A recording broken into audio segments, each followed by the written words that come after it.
If you want peace then ready for fight. నీకు శాంతి కావాలా, బలంగా ఉండు. అదేంటి, ఎలా వస్తుంది? బలంగా ఉంటే ఎవడు నీకు టచ్ చేయడు కదా. ఉదాహరణకి ఒక వృద్ధురాలి మెడలో బంగారు గొలుసు ఉంది, ఒక దృఢకాయడి మెడలో బంగారు గొలుసు ఉంది. దొంగోడు ఎటువైపు వస్తాడు? వృద్ధురాలి మెడ మీద ఒకటి కొట్టి ఆ గొలుసు పిక్కుని వెళ్ళిపోతాడు, ఒకటి పీక్కుని వెళ్ళిపోతాడు. అతని దగ్గరికి వస్తే భయ్యా అని వెళ్ళిపోతాడు. గొలుసు కావాలి, రెండు చోట్ల వాడికి గొలుసే కావాలి. కానీ ఎవరిని ముట్టుకుంటే పులుసు అయిపోతుందో వాడికి తెలుసు. అందుకని మెడ ఉన్న ప్రతివాడు మెడలో బంగారు గొలుసు వేసుకోకూడదు. మేక కూడా మెడ ఉంటుంది, కోసేస్తారు.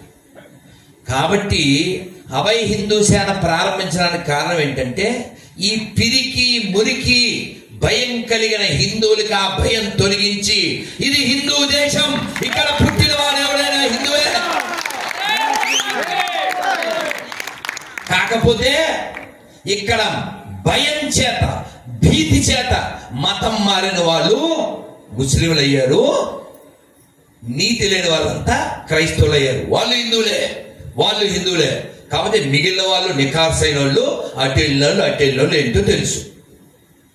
కాబట్టి వాళ్ళు గుర్తు చేయడానికే మనం ఇందాక పాడాం కదా, Johnson father Gibson, Gibson father Jaipal, Jaipal father Jairam, grand father ఒక్కడే, గతమంతా మనదొక్కటే, గ్రాండ్ ఫాదరు ఒక్కడే, గతమంతా మనదొక్కటే, ఇది మన దేశం, ఇది మన దేశం, ఇది మన దేశమురన్నా, ఇది స్వర్గము కన్నా మిన్నా. భారత్ మాతాకి. కాబట్టి మనం ఉర్రూతలోగడానికి ఒక పాట పాడుకోవడమో లేదు ఓ శ్లోకం చెప్పుకోవడమో దీని ద్వారా హిందూ రాష్ట్రం సాధించబడదు. ఒక ముస్లిం ప్రశ్నించాడు, హిందూ రాష్ట్రం ఎలా వస్తుంది? మీరు హిందూ రాష్ట్రం చేస్తామంటున్నారు, హిందూ రాష్ట్రంలో ఒక హిందూ గ్రామం చూపించండి అన్నాడు. ఇక్కడ తిరుపతి దగ్గర రావుల వారి గుడి ఉంటుంది, వాయిలపాడు. ఆ వాయిలపాడు దగ్గర ఒక గ్రామం ఉంది. ఏదో పేపర్లో రాశాడు, ఒకప్పుడు ఆ ఊళ్ళో రెడ్లు ఉండేవారు, ఆ తర్వాత వాళ్ళు లేరు, ఇప్పుడు మొత్తం అది ముస్లిం గ్రామం అని రాశాడు. ఎలా? ఇక్కడ నుంచి మనం శ్రీనివాస మంగాపురం వెళ్ళే దారిలో గుడి పక్కన ఎక్కడో ముస్లిం పేట. ఎలా వచ్చింది? పాత బస్తీలు ఎలా వచ్చినాయి? దీనికి కారణం ఎవరు? మనమే. ఈ దేశం మరోసారి ఏదైనా అయితే ఆ తప్పు హిందువులదే. ఇంకా కులం అనుకునేటువంటి నికృష్టలకే అది చెల్లుతుంది, పార్టీ అనే దుర్మార్గులకే అది వర్తిస్తుంది. కాబట్టి మనం ఇవన్నీ సెకండ్ ప్రయారిటీ కావాలి. ప్రాంతమైనా, భాష అయినా, కులమైనా, పార్టీ అయినా సెకండ్ ప్రయారిటీ కావాలి. Our first priority country, our first priority is nation, not our emotion. మనకి ఎంత పోయాకాలం అండి. నేను స్వామీజీతో అన్నాను, స్వామీజీ అడ్డవాణ్ణి ఒకడు, నిలువని ఒకడు కొట్టుకుంటే వాడు వచ్చి అడ్డంగా నరికి నిలువునా పాతేడా? అవునా కదా? కాబట్టి మీ అందరికీ విజ్ఞప్తి ఏమిటంటే, మన వ్యక్తిగత ఆరాధనో, మన వ్యక్తిగతమైనటువంటి పార్టీ అభిమానమో, కులాభిమానమో మనం సెకండరీగా చేసి, నాకు దేశమే ప్రధానము, ధర్మమే ప్రధానము అని మనం నిలబడకపోతే భవిష్యత్తు చాలా చీకటైపోతుంది. అది హెచ్చరించడానికే అభయ హిందూ సేన మాట్లాడుతుంది. నేనొక్కనే కాదు, మీరు కూడా మాట్లాడాలని కోరుకుంటుంది. ఎక్కడైనా మాట్లాడండి, ఎప్పుడైనా మాట్లాడండి. మాట్లాడకపోతే ఇలాంటి ఉత్సవాలు ఏమీ ఉండవు, ఇలాంటి ఉత్సాహం కనబడదు, ఉత్పాతం మాత్రమే మిగులుతుంది. ఉత్పాతం వద్దనుకుంటే, ఉత్సాహం ఉండాలనుకుంటే మనం ఉద్యమం చెయ్యవలసిందే. ఏమిటా ఉద్యమం? మన పక్క వాళ్ళు, మన ఇంట్లో వాళ్ళు, మన చుట్టుపక్కల వాళ్ళు, మన బంధువులు, మన స్నేహితుల్ని నికార్సని హిందువులుగా, కారణాలు చెప్పకుండా ధర్మం కోసం పనిచేసే హిందువులుగా చేయాలి. మా ఇంట్లో భౌతికత ఉందా, మీ ఇంట్లో ఉందా అని నేను అడిగితే మీరు చేస్తున్నారు. మీరు చెయ్యెత్తుతారు. కానీ అందులో 18 అధ్యాయాలు ఉన్నాయి. అందులో 5 అధ్యాయాల పేర్లు నేను చెప్పగలను అన్నవాళ్ళు చేయొద్దు. 5 18 అడగలేదండో, 5. దురదృష్టమే కదా, ఇందాక మన పూజ ప్రణవాత్మానంద స్వామి చెప్పినట్లుగా దురదృష్టం కదా. 18 అధ్యాయాల పేర్లు ఎందుకు తెలియదు? మనకి నేర్పబడలేదు. మనకి నేర్పబడలే. పూజ స్వస్వరూపానంద స్వామీజీ నేను ఆలగడ్డ దగ్గర సైరా నరసింహారెడ్డి వాళ్ళ ఊరేంటి సార్ స్వామీజీ, ఉయ్యాల వాళ్ళు కలిసాం. స్వామీజీ నేను భోజనానికి కూర్చున్నాం. మామూలుగా భోజనం ముందు ఏం చేస్తాం? బ్రహ్మార్పణం, బ్రహ్మాగ్నౌ బ్రహ్మణాహుతం, బ్రహ్మైవ తేన గంతవ్యం, బ్రహ్మకర్మ సమాజం, లేదా అన్నపూర్ణ సదాపుణ్యం. మాకైతే సంస్కృతంలో, బెంగాల్లో మహాప్రసాదే గోవింద్ ఇలా చాలా ఉన్నాయి భోజన మంత్రాలు వేదంలోంచి కొన్ని. అయితే స్వామీజీ ఏం చేశారు? 15వ అధ్యాయంలో పురుషోత్తమ యోగం, పురుషోత్తమ ప్రాప్తి యోగం చదివారు. ఎప్పుడో 15 ఏళ్ళు అయింది. నేను మర్చిపోలే. నేను అప్పటి నుంచి నా మనసుకు ఒక శిక్షణ ఇచ్చాను. ఏమిటి? భగవద్గీత చదివితే కానీ నేను ఎవరితో మాట్లాడను. అది నా నియమం. అది 12వ అధ్యాయం. 15వ అధ్యాయం ఎంచుకున్నాను. నేను 12 నాకు ఇష్టం. ఎందుకంటే కృష్ణుడు బతిమాలతాడు అందులో. భక్తి యోగం కృష్ణుడు బతిమాలతాడు లిటరల్లీ. ఇలా చేయనన్నా, చేయలేవా? పోనీ ఇలా చేయి, ఇలా చేయలేవా? ఇలా చేయి అని అడుగుతాడు. సో 12వ అధ్యాయం నేను చదివితేనే ఎవరితోనే మాట్లాడతా. అందుకని మిమ్మల్ని అందరినీ కోరుకునేది ఏమిటంటే నియమపూర్వకంగా జీవించండి. ఏదో ఒక నియమం పెట్టుకోండి. ఆదిత్య హృదయం చదివితేనే మాట్లాడతాను, భగవద్గీత చదివితేనే మాట్లాడతాను, లేదు ఒక మాల జపం చేస్తేనే మాట్లాడతాను, లేదు ఒక పుస్తకం ఒక పేరా అన్నా చదివితేనే మాట్లాడతాను. ఇది మనం నియమం చేసుకోకపోతే, పూజ్య శివస్వామిజీ వారు ఎప్పుడో పుస్తకం ఇచ్చారు, డైరీ లాంటి పుస్తకం. అందులో నేను మిమ్మల్ని అందరినీ ఒక గురుదక్షిణ అడుగుతున్నానని రాశారు. ఏమిటిది? 2 నిమిషాలు నాకు ఇచ్చేయండి అని స్వామిజీ రాశారు కదా. ఎప్పుడో ఇచ్చారు నాకు, 2012లోనో ఇంకే అంద ముందు. కాబట్టి మనం ఇలాంటి కార్యక్రమాలు చేసుకోవాలంటే మనం ఉండాలిగా, మనం ఉండాలి. అలాగే ఇందాక కమలానంద స్వామీజీ చెప్పిన దానికి నాకు ఒకటి గుర్తొచ్చింది, అందుకని చెప్తున్నాను. అది మా గురువు గారితో జరిగినటువంటి అనుభవం. ఎందుకంటే ఇంతమంది స్వాములు వారి అనుభవాలు చెప్తుంటే నా మనసు ఎంతో ఆనందంగా ఉంది, ప్రశాంతంగా ఉంది, సంతోషంగా ఉంది.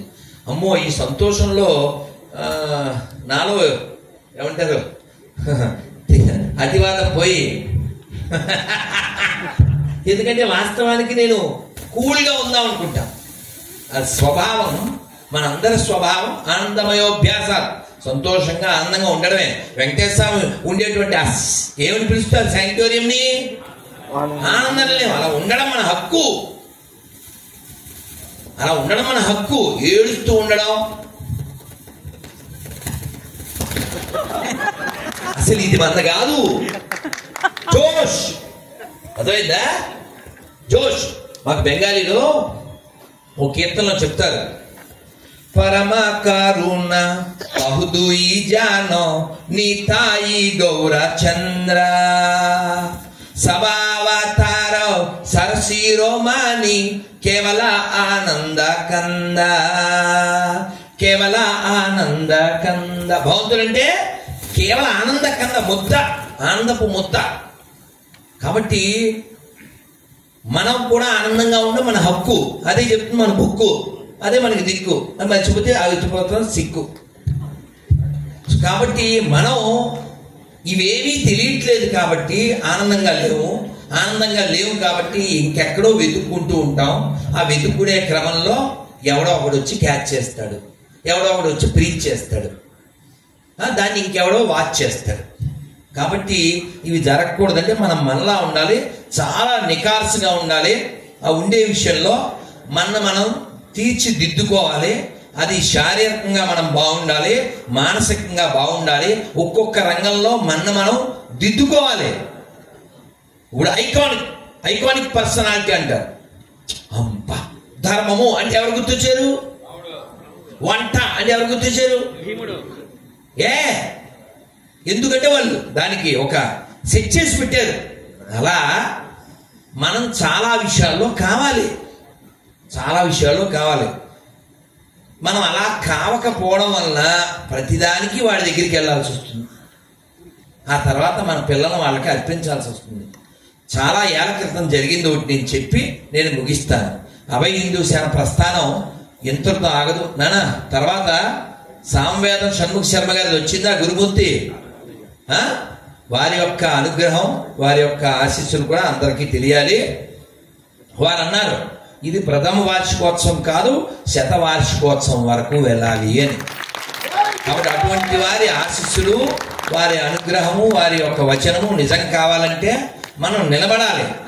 ఏదో ఒక వేదిక ఉండాలి. కాబట్టి ఒక్కడిగా ఉంటే అది అవ్వదు. కాబట్టి అందరు కలిస్తేనే అవుతుంది. కాబట్టి అభయ హిందూ సేన అనేటువంటి ఒక వేదికను ఏర్పాటు చేసుకున్నాం. కానీ మీరు గుర్తుపెట్టుకోవాల్సిన విషయం ఏంటంటే బ్యానర్ ఏదైనా, డోనర్ ఎవరైనా, ఓనర్ భరతమాతయే. మనం ఏదో సంస్థ పెట్టాం కాబట్టి మన గత మర్చిపోకూడదు, మన మూలం మర్చిపోకూడదు, మనం బాసనో తోపనో అనుకోకూడదు. ఎప్పటికీ మనకి ప్రేరణ కలిగించినటువంటి మహాత్ముల్ని, మహనీయుల్ని, త్యాగధనుల్ని మనం మర్చిపోకూడదు. ఎందుకంటే 1989లో మాకు సర్వేశ్వరి అనేటువంటి ప్రచారక పరిచయం అయినప్పుడు అప్పుడు చెవిలో పడినటువంటివి అలా ఇప్పుడు మీరు విన్నటువంటివి కూడా అవే. అందులో ఒకటి అలా పట్టుకుంది ఏమిటంటే పొంగి పొరలెను సంగ గంగా హృదయ భారతి కనకనమ్మున ఉద్భవించను పూజ కేశవ హృదయ కుహరములందు గంగా. సంఘం అలా పట్టింది. కాబట్టి ఏం చెయ్యాలి?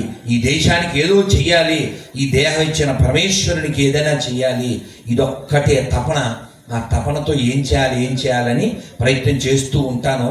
ఆ ప్రయత్నంలో మేము ఉన్నాం అంటూ పూజ్య శివస్వామీజీ, సస్వరూపానంద స్వామీజీ, కమలానంద స్వామీజీ, మా విరజానంద స్వామీజీ, ఇంకా చూసారా పెద్ద దిక్కుగా అసలు నేను ఉన్నానని మాట్లాడేయడమే కాదు, నేను ఉన్నదే మీకు ఇచ్చేస్తానని.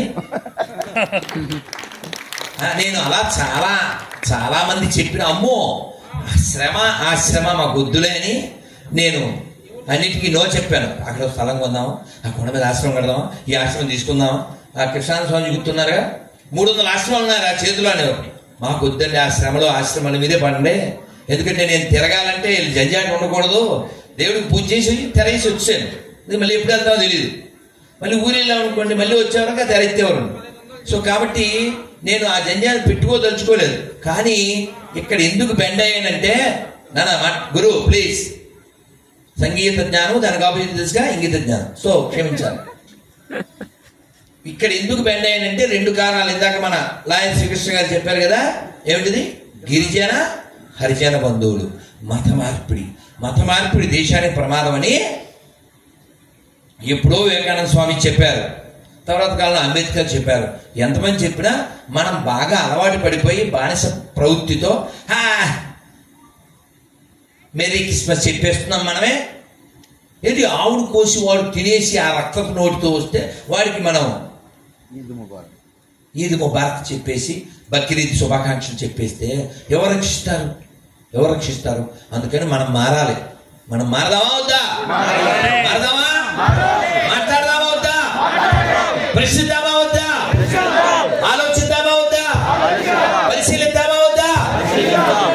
పరిశీలించాలి, మాట్లాడాలి, పోరాడాలి. మన దేశాన్ని, మన ధర్మాన్ని, మన దేవాలయాల్ని పరిరక్షించాలి. ఇవి చేయాలంటే మనం మనలా ఉండాలి, బలంగా ఉండాలి. రాణా ప్రతాప్ బయట మనం చిత్రపటం పెట్టుకున్నాం. రాణా ప్రతాప్ ఎవరు?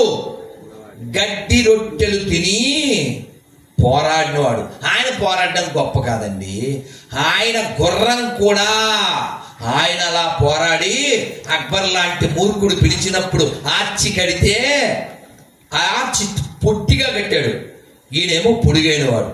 ఆ గుర్రం మీద కూర్చుని తల ఉంచాలని వాడి కోరిక. అప్పుడు ఆ గుర్రం బజాజ్ వాళ్ళు ఆ గుర్రం పేరు పెట్టుకున్నారు. చేతక్ ఏం చేసింది? వంగి మోకాళ్ళ మీద నడిచింది. అది చేతక్ దేశభక్తి, ప్రభుభక్తి. అలాగే ఆయన 7 పేరు రాంప్రసాద్. దాన్ని కూడా చాలా చిత్రహింసలకు గురి చేశారు. అలాగే వ్యాఘ్రి, శివాజీ కుక్క, దానికి ఒక విగ్రహం కూడా ఉంది. అరే ఓ కుక్క, ఓ గుర్రం, 7 పాటి కూడా నువ్వు చెయ్యకపోతే ఈ జన్మ ఎందుకు చెప్పు? చావనా? అందుకని ఎలాగా బతికేస్తాం? బతికి ఇందాక ప్రణాత్మానంద స్వామి చెప్పినట్లుగా ఉట్టే చచ్చిపోద్దు. శ్రీశ్రీ గారు చెప్పినట్లుగా మీది ఓ బతికే నా కుక్కల వలె, నక్కల వలె, సందులలో పందుల వలె అలా బతకద్దండి. we must live for a cause, die for a cause. Don't tell any cause. అదగలా ఓ కారణం కోసం జీవిద్దాం, ఓ కారణం కోసం మరణిద్దాం. కారణాలు మాత్రం చెప్పద్దు. పక్కింటి వాడు మతం మారినా పట్టించుకో, వెనకింటి వాడు అమ్మాయిని ఎత్తుకుపోయినా పట్టించుకో. రేపొద్దున మన ఇల్లు అయిపోతుంది. కాబట్టి హిందువులు తగ్గిపోతే తర్వాత చాలా ప్రమాదం ఉంది. ఆ ప్రమాదాన్ని పొందిన వాళ్ళు చాలా రాష్ట్రాల్లో అనుభవిస్తున్నారు. చాలా దేశాలుగా ముక్కలైపోయారు. ఆ పరిస్థితి రాకూడదంటే ఖచ్చితంగా హిందుత్వం నిలబడాలంటే సాధుత్వం నిలబడాలి. మా గురువు గారు ఏం చెప్పారో చెప్పి నేను ముగించేస్తాను. అదేమిటంటే, మీకు ఇంకో మాట కూడా చెప్పాలి. అభయ హిందూ సేన చాలా కమిటీలు వేస్తుంది.